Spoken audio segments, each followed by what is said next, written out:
Hey YouTube, how's it going? Kevin Cleary with a knife video for you. Pretty exciting today. I've got the Zero Tolerance 0804. Very, very nice blade.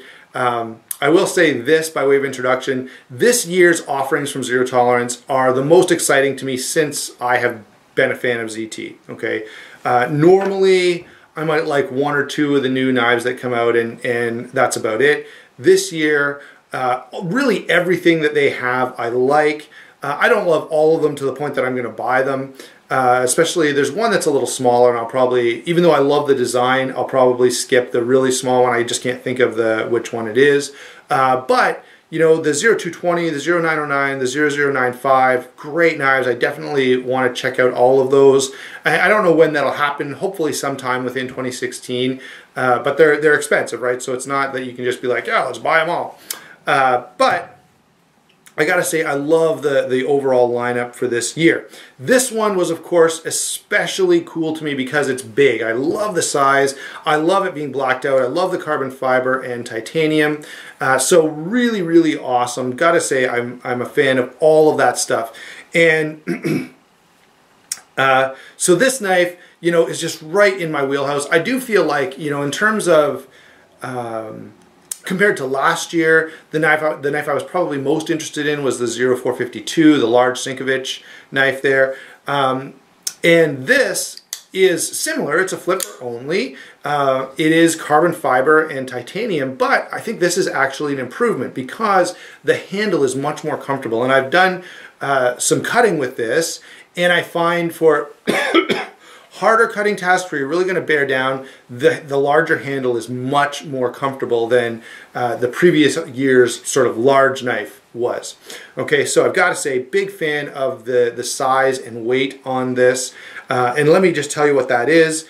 Overall, this knife is 8 and just under 8 7/8. Okay, so 8 13/16. The handle is just under 5 inches. The blade is just under 4 inches. So 3 7/8, and this one is 4 15/16. All right, so literally just under. Now, that ends up adding up to, that's why you get, you know, basically 3/16 less than 9 inches overall. So round numbers, okay, just to help you guys who are good at thinking in these inches. Overall, you've got like a 9-inch knife, 4-inch blade, 5-inch handle. Okay, those are round numbers. They're not specific. I gave you the specifics a second ago. Now, here's the really cool thing. For that size, a knife that's almost 9 inches, the weight on this is only 5 ounces. Now, that is impressive. Number one, it's impressive just in general, okay, for a large knife to weigh only that much.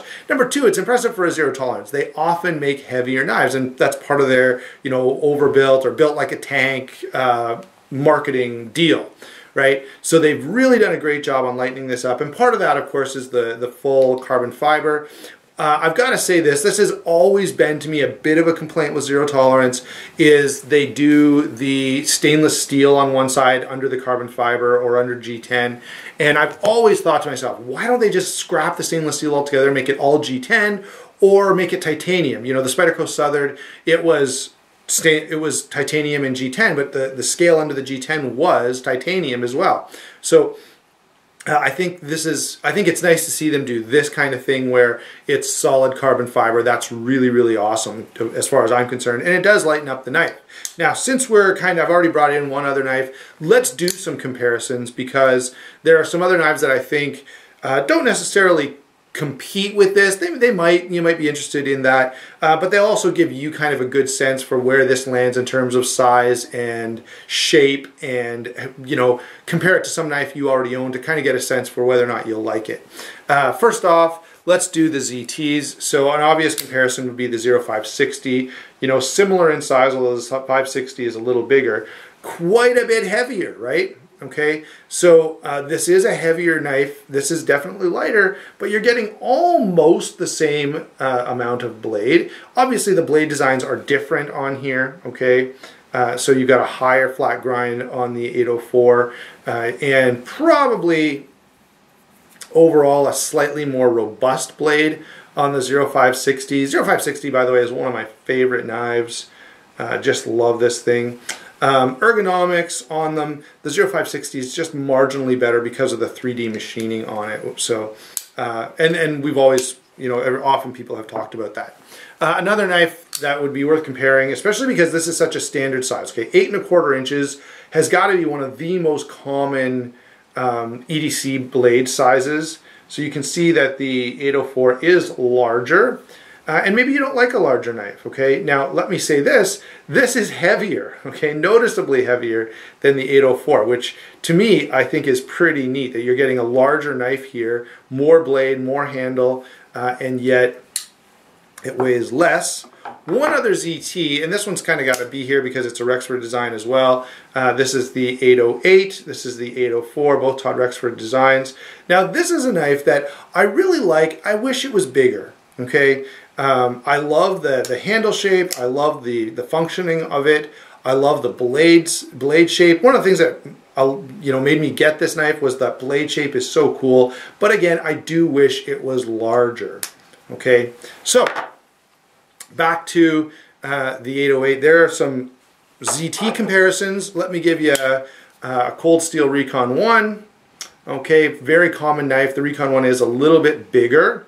All right, but there's more cutting edge on the 804. All right, so there's how those compare, and probably a lot of you out there own a Recon 1, or maybe you own a Paramilitary 2. Okay, and that's how they compare. Obviously, the Para 2 is lighter and considerably smaller. Okay, but great knife. And those last two I wouldn't really consider competitive options. I just share them so that you can see a size comparison. Now, I've talked about how big this knife is. Let me share with you a very big knife. This is the Real Steel H9. Look at the size of that thing, man. It's a beast, right? The review of this, of course, is coming up, but I just wanted to share it with you since we have a big knife here and we're kind of talking about that. I thought I'd roll that one in for a second. So that's some comparisons. Obviously, a lot of those blades are not direct competitors in the marketplace, but they may be knives that you're familiar with and give you a reference point, okay? So that's the comparisons I've got for you. Let's move on to the blade on this. And I'm gonna zoom in here so that you can get a little better look at what we're talking about. Okay, so let me get myself out of the picture and let me get you a little bit closer. There we go. All right, so there you go. There's the knife in a more close-up view. You can see that very well done carbon fiber. You can see the DLC coated blade. There's the ZT logo. Over here you've got, you know, the model number, the steel type, and Todd Rexford design. You can also see that milled clip with the little fuller in it, which is pretty cool. Just that little line milled out of it. Really nice looking overall design. We are talking about the blade. So this is a drop point blade, DLC coated. There is a top swedge here. And I've got to say, I really like the blade shape here. The belly is kind of long and gentle. It starts quite a ways back and gives you quite a lot of belly and ends in a very fine, sharp point. Now, this is a sort of a pointier knife than you often see from Zero Tolerance. A lot of their blades are a little stockier. This is nice and slim and really, really cool. I will say the blade steel on this is CTS 204P, so that's the equivalent to M390. So very, very hard steel, going to hold an edge like crazy. Great corrosion resistance. Just a great performing steel. Okay, definitely a super steel on this blade, which is awesome. Let's see, what else do we need to tell you about this knife? Let me talk about this from a user standpoint just for a second. The blade, the edge geometry is quite thin. Okay, I guess not quite thin, but it's thin enough to cut well, which is the main thing I'm looking for. Okay, I often talk about the usefulness of a thinner edge geometry, and I think that's good. I will say this, and Zero Tolerance often gets this balance just right. This knife is still a Zero Tolerance, okay, so it's still pretty thick blade. It is a full flat grind, but the edge is thin enough that you can cut and not feel like you're driving a wedge through whatever your material is that you're dealing with, okay? And you know, you've heard me complain about knives that have that super thick blade and how they're very difficult to cut with. This is not that way. It actually works really, really well. Let me add, and this is an ergonomic point more so than anything that the handle design does work really well. The only sort of issue, and I understand it from a design standpoint, it looks really awesome. So notice how this top swedge kind of carries on this sort of cutout milling on the handle. So it kind of makes it continuous there. Looks really, really sharp. I'm trying to make sure, there you go. So you can see how this kind of flows together. So from a design standpoint, I really like it. However, I've said this before, one of the ways I often like to cut is to put my thumb back here, and that top swedge does thin out the blade. So it's more comfortable to keep your thumb back a little bit on this knife when you're doing harder cutting tasks, okay? So that's the blade. Overall, I would just say this is a very useful blade shape. It's just kind of all around functional, which is really, really nice to see. Sometimes companies go overboard with their design elements and forget that someone might want to actually cut something with this knife, and that is not the case here. This is a very useful, very functional blade design. Now, let's talk about lockup and deployment. There are a few things we want to notice here. Number one, notice that on this side you've got the USA made pivot, and it's not round, okay? So it's going to kind of lock into that carbon fiber. This side you do have Torx Construction. It is a ball bearing pivot system. Let me see if I can show you this. I don't know if you'll be able to see it because everything is quite well blacked out. In here, maybe from the back you can see it a little bit. So if you look in there, and I'll see if I can get it to catch the light. I think it's catching the light there a little. There is a stainless steel lock bar insert, and as is now pretty standard practice, that lock bar insert kind of extends back behind the frame here and serves as an over travel stop as well. Okay, I really like that option for an over travel stop because it allows for a smoother look, okay? Let me grab, so on the 0562 you can see here's the over travel stop. Now it also has an over travel stop here, but I like the internal lock bar insert / over travel stop better. It just makes for a smoother overall look, or a cleaner, I guess, overall look. It is a ball bearing pivot, and it is a flipper. Let me just demonstrate the flipping action on this because it's actually quite good. And that has been the case, okay, with all of the Rexford design ZTs. They seem to really be able to nail the flipping action. Part of that is because of the geometry, the relationship between the pivot and the flipper. The other thing I've got to say I love about this, and I really, in general, I love this. I don't know if you've seen Liang Ma has a new knife, and he does this to an even greater extent than this knife does. But notice the flipper on this versus the flipper on this, okay? See how this is this big horn that sticks out the back of the knife, where this is just a little sort of button that doesn't stand out. You know, you don't look at this and go, wow, what is that crazy thing sticking out the back? It's just sort of a natural, normal part of the knife and looks completely in keeping with the rest of the design. All right, I gotta say I'm a big fan of the smaller flipper tabs over the big beefy, you know, horn sticking out of the knife. All right, so got a great flipping action, ball bearing pivot, very, very smooth, very, very fast. Okay, now it is flipper only, so if you're a guy that says, no, I just have to have thumb studs, well, that's not really an option here. And you can see that there's literally nothing on the blade, so you're definitely flipping or nothing. All right, so the action is fast, it's smooth, the lockup is very, very solid on this. I got to mention one little detail here that I think is really cool. So if I have the knife halfway closed, you can see the stop pin right there by my finger. Watch what happens when you close the blade. The stop pin is covered up by the flipper, which I think is a really, really cool design feature. Now in the open position, it's not totally covered up, but there is a cutout in the blade, so it's like halfway gone still. I just think that's really neat attention to detail and really well done overall. So lockup and deployment, you know, a titanium frame lock, very solid, very, you know, confidence inspiring. With that stainless steel lock bar insert, you're going to get a lot of life out of that lock. You're not going to see a lot of wear. So let's move on from that to the handle. Okay, handle is titanium, carbon fiber. You've got this back spacer here, and everything is nicely blacked out. Really well done on the black finish on this knife. And I just, you know, it's one of those knives that not all knives I like in black, okay, but this one just looks classy and sleek in black. It feels like, you know, a sports car kind of knife. So you got black titanium here, black carbon fiber here, black backspacer, pocket clip, even all the hardware is very, very nicely blacked out. Really, really well done on this.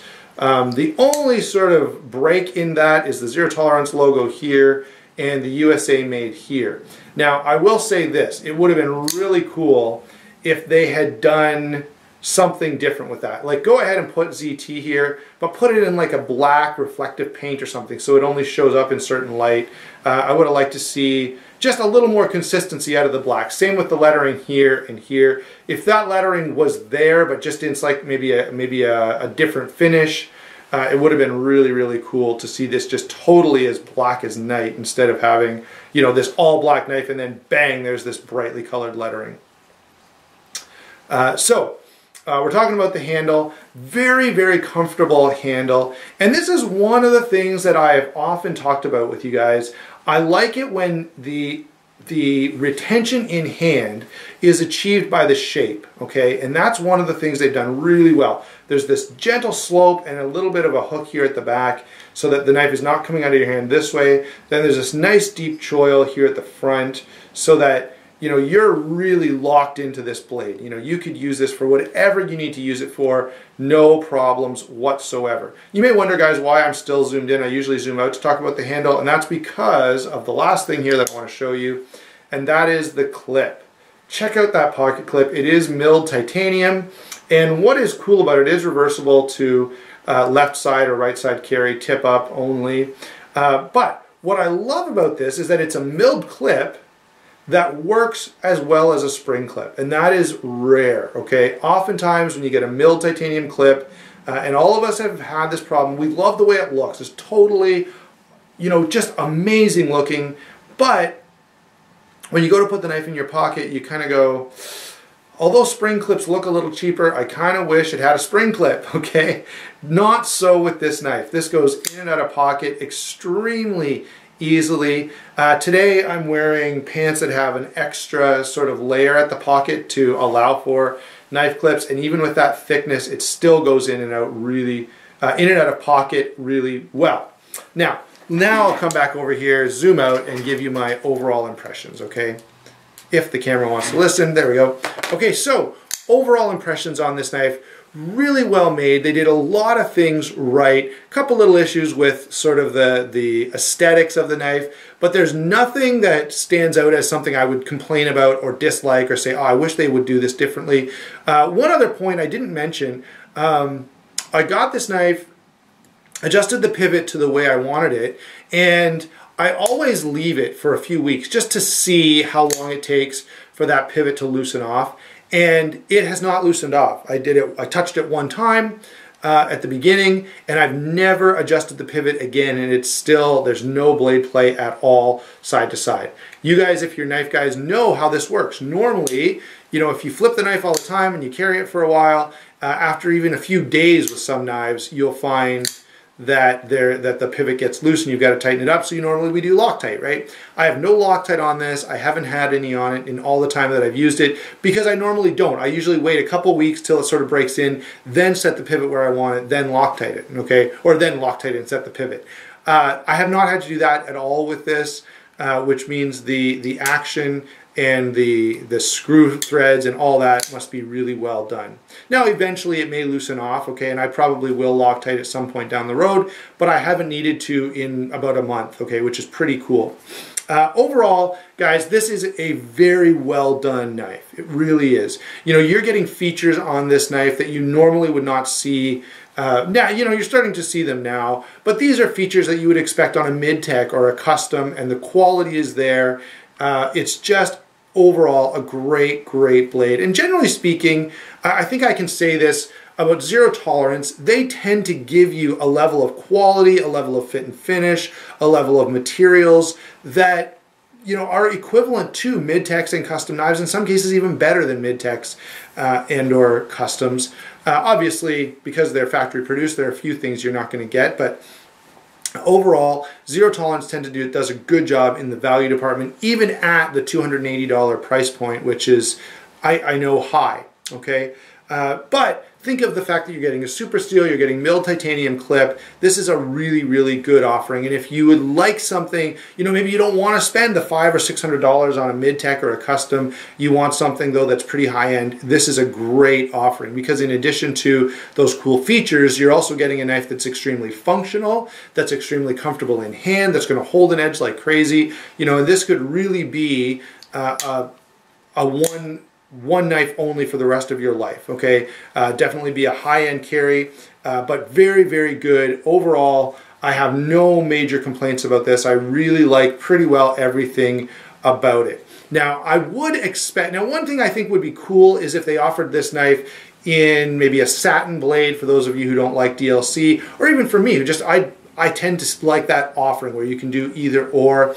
That would be really neat, and maybe they'll do maybe next year or something, a special edition with a satin finish. Also, it would be cool to have different material options, but that's not really something ZT does all the time. Although, you know, this knife is a good example where you can get it in G10 or carbon fiber. This would be really cool with G10 on this side and maybe a satin finish blade. So that would be maybe one point where it would be neat to have that option. Anyway, there you go, guys. I hope you enjoyed the video. Love to hear your thoughts on the new ZT lineup below. And if you're still with me after 21 minutes, thanks for sticking around. We'll talk to you later.